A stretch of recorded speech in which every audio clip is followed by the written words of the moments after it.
আসসালামু আলাইকুম রহমতুল্লাহি বরকাত। যদি আমার নেত্রী খালেদার কিছু হয়, আমি শেখ হাসিনার নামে একটা মামলা করব। হইবা শেখ হাসিনার নামে খেনে মামলা করো ভাই। কারণ আমার শেখ হাসিনায় আমার নেত্রীরে সময় মতন সঠিক চিকিৎসা দেয় নাই। আর চিকিৎসার কারণে বেজাল ওষুধ দিয়ে দিয়ে আমার নেত্রীরে এই সমস্যা করছে শেখ হাসিনায়।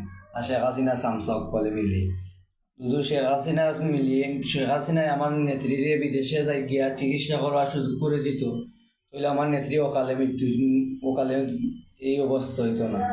কারণ আমার নেত্রীরে তারা ভুল চিকিৎসা করছে, ভুল চিকিৎসার কারণেই এই দোষ হয়েছে, নেত্রী অসুস্থ হয়েছে বেশি। নেত্রী তো সঠিক টাইমে তো সঠিক চিকিৎসা দেয় নাই, নেত্রী বিদেশেও যাইতে দেয় নাই, চিকিৎসার কারণে এই দোষ এই অবস্থা হয়েছে আমার নেত্রী খালেদার। বুঝছেন, আমার নেত্রী খালেদার কিছু হয়, আমি শেখ হাসিনার নামে একটা মামলা করবো। অনলাইনে সবাই আমি জানিয়ে রাখলাম, কারণ আমার নেত্রী সঠিকভাবে সঠিক ডাক্তারি পায় নাই, এই জন্যই আমার নেত্রী অসুস্থতা বেশি হয়েছে।